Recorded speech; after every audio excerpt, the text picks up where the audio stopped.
제가 한창 사춘기 시절이었던 그 중학교 2학년 시기에 제 성격이 지금과 완전 좀 정반대였습니다.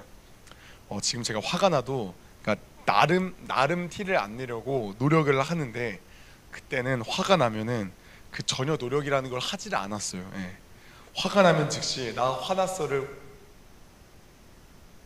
소리를 막 고래고래 막 지르고 좀 많이 그래요. 제가 생각해도 좀 흑역사인 그런 시절인데 이 가운데 지금도 생각만 해도 베개를 걷어차는 그런 일화가 있어요.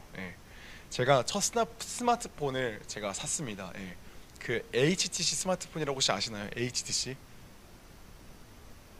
그 이제 브랜드 이름인데 HTC라고 이 보급형 스마트폰인데 아무튼 그 첫 스마트폰이니까 너무 귀하잖아요 저한테는. 근데 그 스마트폰 사가지고 이제 축구를 하러 갔어요. 근데 축구할 때 제가 항상 핸드폰에다 그 핸드폰을 그 축구화 가방에다가 고이 모셔놓고 이제 축구를 하러 갑니다. 근데 잠깐 쉬는 시간에 축구를 이제 핸드폰 좀 하려고 가방에서 딱 핸드폰을 꺼내는데 아뿔싸 이게 뭔 일인가? 핸드폰 액정이 진짜 완전히 박살 나 있는 거예요. 그러니까 어느 정도냐면 제가 사진을 한번 가져왔어요. 그러니까 이 정도 수준이요. 이거보다는 좀 덜했는데 조금 과장 보태면 이 정도 수준으로 완전 박살나 있었습니다. 그래서 이렇게 딱 그 핸드폰을 이렇게 하면은 질감이 느껴질 정도였어요. 깨진 질감이. 제가 이 핸드폰 상태를 보고 이 화가 막 났었겠죠. 그래서 어떻게 했을까요? 제가 막 운동장 한복판에다가 막 진짜 고래고래 막 소리를 질렀습니다. 이거 핸드폰 무슨 누구야? 하면서 진짜 소리를 진짜 크게 질렀어요. 좀 화가 날만 하긴 한데 화를 표현하는 그 방식이 지금 생각하면 참 굉장히 흑역사입니다. 여러분, 그런데 제가 이런 흑역사를 매번 기억하면 살까요? 매번 기억하면 살지는 않죠. 가끔씩 떠오르기는 하는데 매 순간 떠오르지는 않아요. 만약에 흑역사가 매 순간 떠오른다면 그것만큼 끔찍한 일은 아마 없을 겁니다. 기억이 신의 선물이라면 망각은 신의 축복이다라는 말이 있듯이 망각은 이런 점에서 참 유용한 것 같아요. 그런데 망각이라는 게 늘상 좋은 점만 있을까요? 망각이라는 게 그렇지는 않죠. 예를 들어 볼게요. 이제 혜주가 중요한 소개팅이 있어요. 진짜 소개팅을 봤는데 진짜 괜찮은 사람이랑 그 소개팅을 하는 날이에요. 근데 소개팅이 있다는 그 사실을 망각하면 어떻게 됩니까? 일단 소개팅 나오는 그 상대방에게 이미지가 완전히 박살나고 그다음 소개시켜준 그 사람한테도 큰 민폐를 끼치게 되겠죠. 또 너무 바쁘게 살다 보니까 가장 친한 친구 생일 축하하는 말도 못하고 그냥 지나갔어요. 자, 그 친구가 어떻게 생각할까요?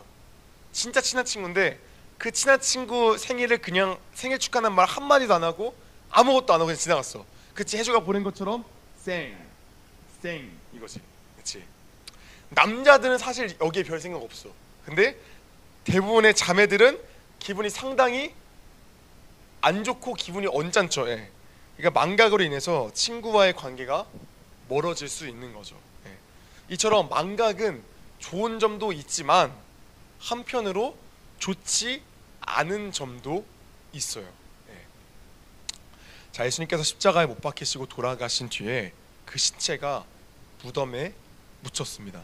자, 오늘날 우리 한국의 그 무덤은 어떤 느낌이죠? 한국의 무덤? 그러니까 혹시 해주 무덤 그 성묘지 한번 가봤어요? 묘지? 그치, 이렇게 동그랗게 돼가지고. 근데 이 이스라엘은 그런 우리나라처럼 이런 묘지가 아니라 어떤 느낌이냐면 무덤이 그 돌산에 이제 그 동굴 같은 게 많잖아요. 그래가지고 그 동굴 안에 시신을 집어넣고 그 돌을 그 입구에 막아놓는 형식이었어요. 그렇게 예수님 시체가 거기에 묻혔어. 근데 예수님께서 돌아가신 지 3일째 되는 날 아침에 3명의 여인들이 예수님 무덤에 찾아왔어요. 이들이 누구냐면 한때 7귀신이 들렸다가 비참한 삶을 그렇게 사는 중에 예수님께서 찾아오셔가지고 그를 고치셔가지고 새로운 삶을 살게 된 막달라 마리아, 그리고 예수님의 제자 중 한 사람인 야고보의 어머니 마리아, 동명인이죠. 자, 그리고 고위간직의 아내였던 부자 요한나. 자, 이렇게 3명의 여인이 찾아왔어요. 이들은 모두 예수님께 큰 은혜와 사랑을 받았고 그 받은 은혜와 사랑에 늘 감사하며 자신의 마음을 다해 정성을 다해 예수님을 섬겼던 여인들이에요. 자, 그런데 예수님께서 십자가에 못 박히시자 이들은 이전과는 다르게 할 수 있는 게 아무것도 없었어. 예수님이 살아계실 때는 예수님 물 드셨어요? 물 드리고, 예수님 땀 나시네요? 수건 드리고, 이런 식으로 섬길 수 있었는데 예수님이 죽고 나시니까 이들이 할 수 있는 게 아무것도 없었어요. 그냥 예수님의 죽음 앞에 울며 통곡하는 거 그 하나밖에 할 게 없었어요. 자, 예수님이 돌아가시고 이들이 할 수 있는 유일한 일은 뭐였냐면은 시체의 부패를 막기 위해서 향품을 사서 바르는 거, 그 한 가지밖에 없었어요. 자, 그래서 이들은 예수님께서 돌아가신 3일째 되는 이른 아침날 무덤 앞에 보인 거예요. 자, 그런데 여인들이 무덤 앞에 모였을 때 깜짝 놀랐어. 이 돌이 무덤을 막고 있어야 되는 돌이 어떻게 돼 있어? 돌이 보니까 무덤 막는 게 아니라 돌이 저 많이 떨어져 가지고 있는 거야. 그러니까 무덤이 오픈되어 있는 거예요. 지금 깜짝 놀란 이 여인들이 무덤 안으로 들어갔어. 근데 무덤 안에 들어가니까 더 놀랄 일들이 생겼어요. 왜요? 있어야 될 예수님의 그 시신이 어떻게 됐어? 없어진 거예요. 여인들은 이 말도 안 되는 상황에 모두 주저앉아 땅을 치며 통곡했어요. 여러분, 왜 여인들은 지금 이 여인들은 왜 지금 슬퍼서 통곡하고 슬퍼하고 있는 걸까요? 에덴 동산에서의 그 삶은 부족함이 없는 삶이었어요. 하나님께서 아담과 하와에게 필요한 그 모든 것을 제공해 주셨기 때문에 늘 풍성했어요. 아담과 하와가 이 풍성한 삶을 영원토록 누리기 위해서는 하나님께서 세워주신 그 한 가지 기준을 지켜야만 했습니다. 그 기준이 무엇이냐면은 동산 중앙에 있는 선과 악을 알게 하는 그 나무를 먹지 않는 거였어요. 이 말씀을 지키기만 하면, 이 기준을 넘기지만 않으면 아담과 하와는 에덴의 풍성함을 영원토록 누릴 수 있었어요. 그런데 어느 날 사단이가 하와에게 찾아와서 이렇게 말하는 거예요.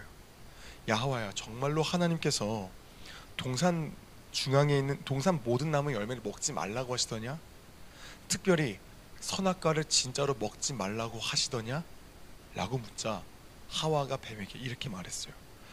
하나님이 동산 나무의 열매를 먹을 수는 있다고 했는데 한 가지, 동산 중앙 선과 악을 알게 하는 나무만큼 먹으면 죽을지도 모른다고 분명하게 말씀하셨어. 그러니까 나무만큼 먹으면 죽을지도 몰라 라고 말씀하셨어. 하나님께서는 분명히 아담에게 선악과를 먹으면 반드시 기필코 무조건 죽는다라고 말씀하셨어요. 하나님의 기준은 선악과를 먹지 않는 거예요. 먹으면 무조건 죽는 거예요. 그런데 하와가 어떻게 해요? 하와가 말하는 게 뭐예요? 선악과를 먹으면 죽을지도 몰라라고 말씀하셨어. 하나님의 기준을 지금 넘어버린 거예요. 먹으면 죽는다? 그 길을 넘어서서 먹으면 죽을지도 몰라. 그러니까 안 죽을 수도 있다는 의미를 내포한 채로 기준을 넘어버린 거예요. 지금 하와에게서 틈이 딱 벌어졌어요. 틈이 벌어지니까 사단이 이 틈을 타고 들어와서 하나님의 기준을 마구잡이로 흔들어대기 시작했어요. 야, 하와야, 걱정 마. 너 이거 먹어도 안 죽어. 나만 믿고 먹어봐. 괜찮다니까. 선악과 먹고 너가 선악의 기준이 되어봐.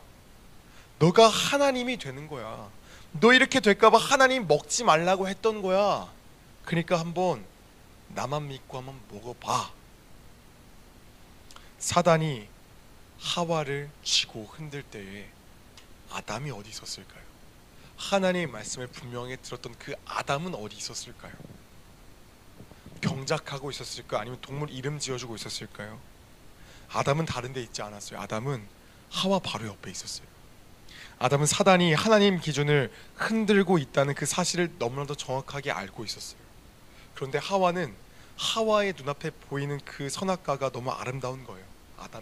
아담의 눈에 보암직도 하고 먹음직도 하고 탐스럽기까지 한 거예요. 이 순간 아담과 하와에게 망각이 일어났어요. 선악과 따먹으면 반드시 죽는다는 그 하나님 말씀이 기억조차 나지 않는 거예요. 망각에 사로잡힌 이들은 거침없이 선악과를 따먹었어요. 선악과 먹으면 죽는다라는 그 말씀을 잊은 채로 그냥 마구잡이로 선악과를 먹었어요. 그리고 그 망각은 돌이킬 수 없는 하나님에 대한 반역죄를 일으켰죠. 그 그들은 그렇게 에덴에서 쫓겨났습니다. 풍성한 그 에덴의 삶을 상실했고 자신이 하나님 된 줄을 착각하며 살게 되었습니다. 그런데 여러분, 망각의 이 역사는, 하나님 말씀을 잊은 이 망각의 역사는 아담과 하와에서 끝이 난 게 아니에요. 그 망각은 아담의 때부터 시작하여서 오늘날까지 우리 가운데도 여전히 흐르고 있어요. 지금도 하나님의 말씀을 망각한 이들은 마치 오늘 말씀에서 빈 무덤 앞에 시신이 없다고 통곡하며 울고 있는 여자들과 같이 살아갑니다. 빈 무덤 앞에 주저앉아 울고 있는 여자들에게 두 천사가 나타나서 호통을 칩니다. 야, 너네는 예수님이 살아나셨는데 여기서 지금 뭐하고 있냐? 어째서 산 사람을 죽은 자들 가운데 찾고 있냐? 너희들 예수님이 갈릴리에서 하신 그 말씀을 다 잊어버렸지? 니들 다 망각해버렸지? 기억 못하고 있지? 천사들이 강하게 호통을 쳤어요. 여러분, 여자들이 기억하지 못하고 있는 그 천사가 말하는 예수님이 갈릴리에서 하신 그 말씀은 무엇을 의미하는 걸까요? 이들은 과연 무엇을 망각하고 있었던 걸까요? 예수님께서 갈릴리에서 무슨 말씀을 하셨는지를 함께 확인해 보도록 하겠습니다. 누가복음 9장에서 예수님께서 오병이어의 기적을 행하셨어요. 그리고 제자들에게 이렇게 물으세요. 얘들아, 사람들이 나를 뭐라고 이야기를 하느냐? 어떤 제자는 엘리야입니다. 또 어떤 제자는 옛 선지자 중 죽었다가 다시 살아난 선지자 중 한 사람입니다 라고 이런저런 대답을 해요. 그러던 중 예수님께서 베드로에게 똑같이 물으세요. 베드로야, 너는 나를 뭐라고 생각하느냐? 그러자 베드로가 이렇게 답을 해요. 주는 그리스도시요 살아계신 하나님의 아들이십니다 라고 답을 해요. 이 고백을 들으시고 예수님께서 이렇게 말씀하세요. 베드로야, 네 말이 맞다. 너가 참 잘했다. 옳은 말을 너가 했구나. 그리고 나서 예수님께서는 뒤이어서 이렇게 말씀하세요. 너희들 내가 지금 하는 얘기는 절대 다른 사람한테 이야기하면 안 돼. 내가 장차 사람들의 손에 넘겨질 거야. 내가 십자가에서 죽지만 3일 만에 다시 어떻게 된다? 살아날 거야 라고 말씀하세요.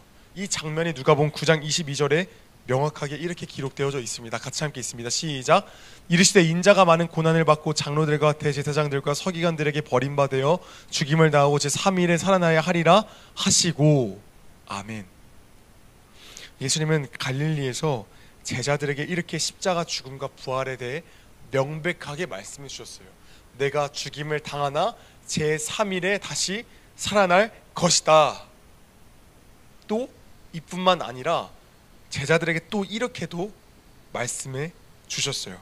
그 다음 말씀 구절 한번 띄워주시겠습니까? 함께 읽습니다. 시작.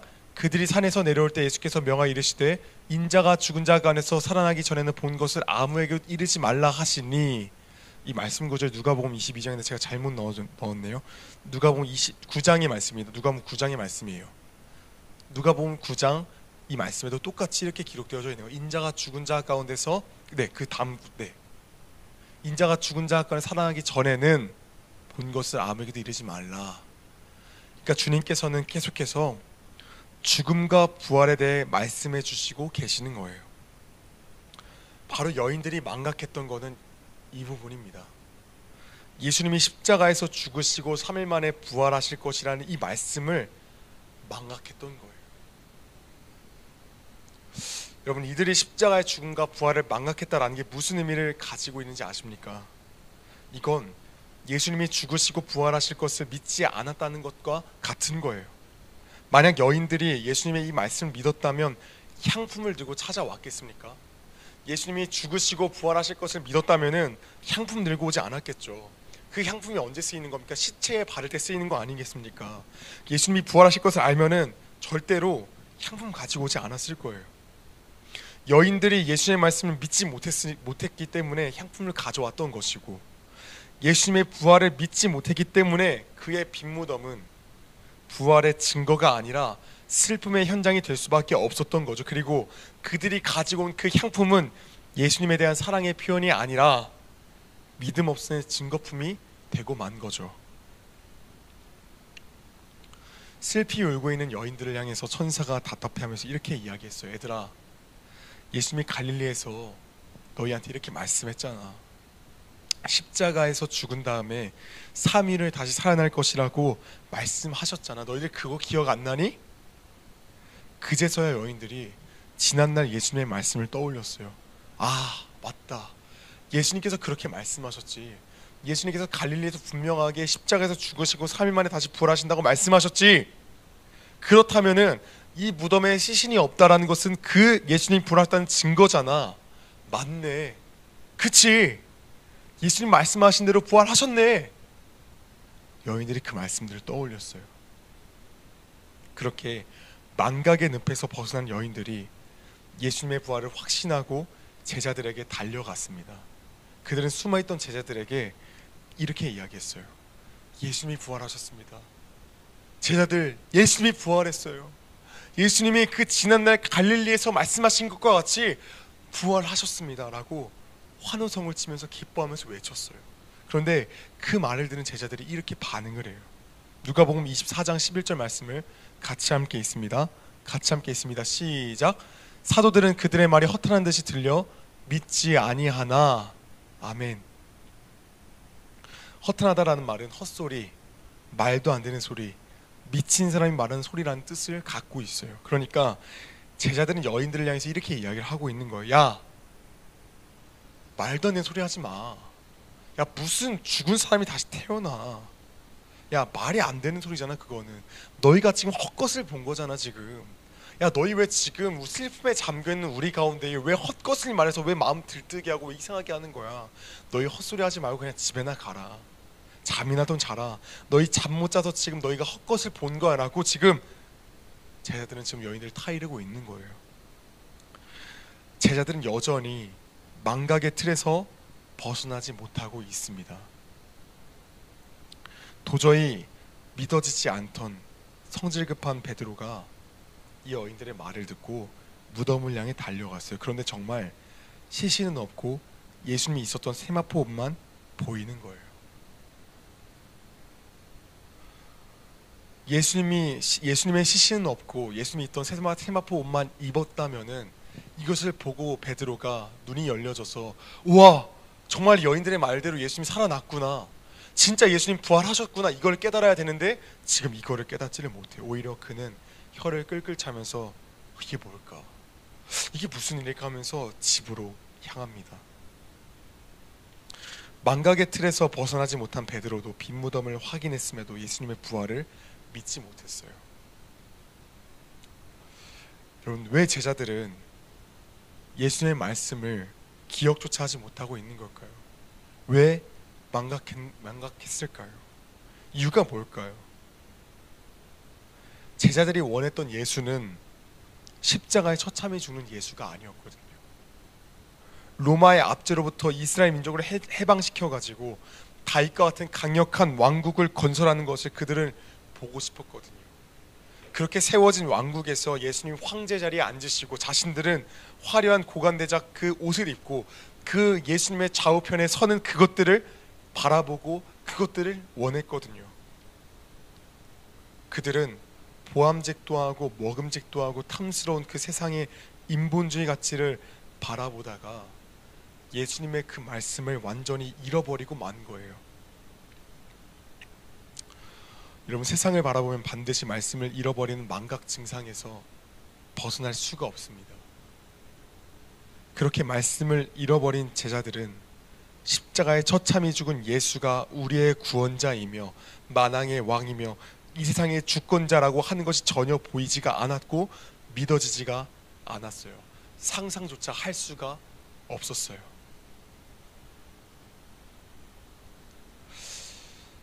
부활하신 예수님께서 이런 제자들의 모습을 보시면서 어땠을까요? 분노하셨을까요? 화가 나셔서 야, 너희들은 내가 이렇게 보여준 대로 왜 믿지를 못하느냐라면서 책망하셨을까요?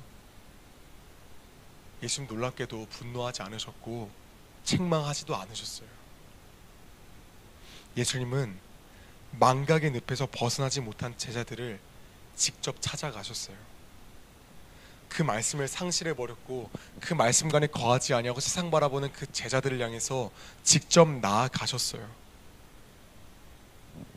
여러분, 그 제자들 가운데에 두 제자가 엠마오라고 하는 그 지역에 걷고 나아가고 있었어요. 근데 그때 부활하신 예수님께서 그들 가운데 찾아가셨어요. 근데 그 두 제자가 예수님을 보았음에도 그가 예수님을 알지를 못해요. 그래서 길을 가는 중에 예수님과 대화를 나누는데 대화를 나눠도 예수님인지를 몰라요. 근데 예수님께서 그 성경의 말씀들이 예수님을 뜻하는 말씀이라는 것을 하나하나 알려주세요. 근데 그럼에도 그 제자들이 그 예수님을 알지 못해요. 근데 엠마오로 도착해서 그들이 예수님에게 가지 마시고 저희랑 같이 하룻밤 머무시라고 해가지고 예수님이 가던 길을 멈추시고 엠마오에서 그 제자들과 하룻밤을 유하세요. 근데 그때 먹을 것을 함께 먹고 나눌 때 갑자기 그들의 눈이 밝아져서 그 예수가 우리와 함께하던 그가 예수라는 것을 알게 되어져요. 근데 그들이 눈이 열려졌을 때 예수님은 갑자기 사라지세요.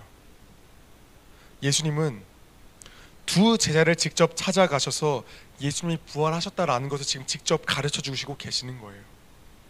이뿐만 아니라 예수님은 십자가에 못 박혀 죽자 두려워 벌벌 떨고 있던 그 제자들이 모인 장소에 직접 찾아가셨어요. 근데 그냥 문을 똑똑 열고 가신 게 아니라 갑자기 부활하신 그 몸을 입고 벽을 통과해가지고 샬롬 평안하냐라고 물으시면서 그들에게 찾아오셨어요.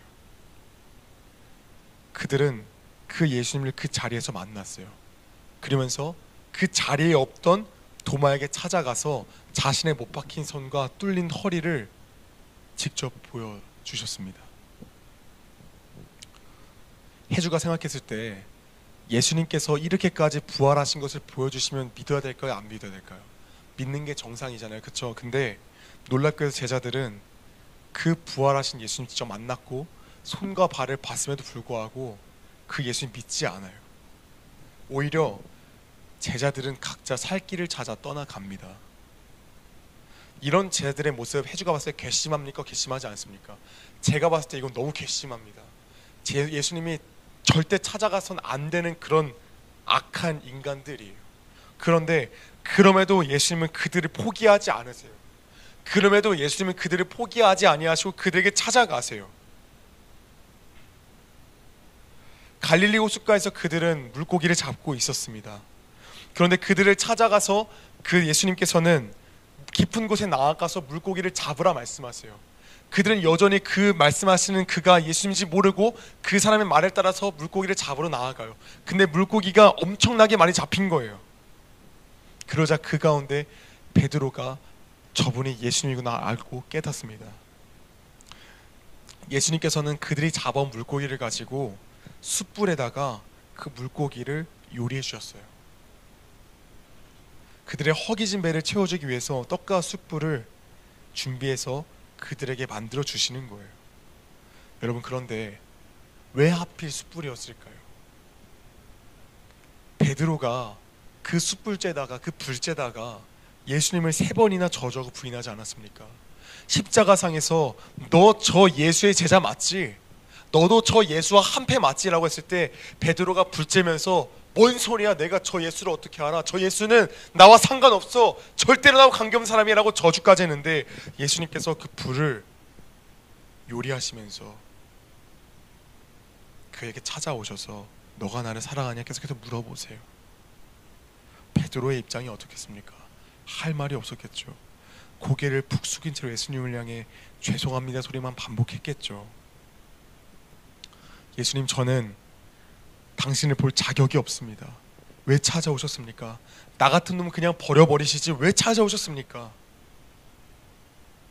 여러분, 왜 예수님께서 계속해서 부인하고 예수님을 믿지 못하는 그 제자들을 끊임없이 찾아가시고 그들에게 만나 주셨을까요? 그건 다른 게 아니라 예수님은 부활을 믿지 못하는 제자들을 반드시 회복시켜 주시기를 원하셨단 말이에요. 그래서 그들을 포기하지 아니하시고 다시 찾아가셨던 거예요. 그리고 변함없이 제자들을 사랑하고 계신다라는 것을 확인시켜 주셨던 거예요. 예수님의 사랑에 베드로를 둘러싸고 있던 그 망각의 울타리가 완전히 무너지고 말았습니다. 완전히 박살나고 말았습니다. 그렇게 예수님께서 3년 전 바로 그 자리에서 내가 너를 사람 낚는 어부가 되게 하리라 하신 그 말씀이 떠올랐습니다. 그 말씀이 다시금 살아났습니다. 말씀을 기억한 그 제자들은 그토록 예수를 통해 내가 소유하고 싶던 세상의 인본주의 가치를 완전히 다 버려버리고 예수님 말씀 따라 다시 그 길을 따라 나섰습니다. 사랑하는 여러분, 하나님의 말씀을 망각해 버리면 우리는 그 순간 하나님을 원망하고 돌아섭니다. 그런데 중요한 건 이 망각은 기억력이 나빠서 생기는 문제가 아니라 망각은 하나님의 말씀을, 예수님의 그 말씀을 내 마음에서 밀어낸 상태를 뜻하는 거예요. 나 같은 죄인 살려주신 예수님의 사랑을 내 마음에서 밀어내버린 상태가 바로 망각인 거예요. 그러니까 망각이라는 거는 예수님의 말씀에 대한 믿음 없음을 나타내고 표현하는 말인 거예요. 왜 여인들이 빈무덤 앞에 앉아서 통곡하고 있었습니까? 그 예수님의 말씀을 망각했으니까요. 사랑하는 여러분, 여러분은 지금, 여러분도 혹시나 지금도 빈무덤 앞에 앉아서 통곡하고 있지 않습니까? 하나님의 말씀을 망각하여서 여전히 그 자리에 앉아서 지금 주저앉아서 통곡하고 있지 않습니까? 여러분의 하나님 말씀을 잊어버린 게 뭡니까? 이런 거 아니겠습니까? 하나님께서는 우리 존재 자체만으로, 그 예수가 있는 그 존재 자체만으로 아름답다라고 말씀하셨어요. 아가서 말씀을 통해서 이렇게 말씀하셨어요. 너가 검지만, 너가 피부가 검지만, 너가 죄로 인해 더러워 검지만 너가 검으나 아름답다. 너가 계달의 장막 같으나 너가 솔로몬의 휘장 같다라고 말씀하셨어요. 너희가 예수 피로 적셔진 상태면 너는 뭐가 있든지 뭐가 없든지 상관없이 너는 아름답다라고 말씀하셨어요. 근데 우리는 그 약속의 말씀을 망각하고 그 약속의 말씀을 믿지 못하고, 주님, 나에게는 예수의 피가 없으면 나는 아름답지 않습니다. 나는 예수의 피가 아니고 나는 저 세상의 것이 없으면 나는 아름답지 않습니다. 그러니까 나는 예수의 피가 아니라 나는 저 세상 것이 나는 있어야 아름다우니까 나는 저 세상을 향해 나아가겠습니다. 저 세상의 것을 나는 두르고 휘어 감고 이것이 있으면 나는 아름다우니까 이거를 쟁취하겠습니다 라고 우리는 이야기를 합니다. 그렇게 우리는 이 하나님 말씀을 망각하고 내가 원하는 바를 따라 그것들을 내 몸에 감싸고 그것들을 추구하고 그것들을 내 몸에 휘어 감습니다.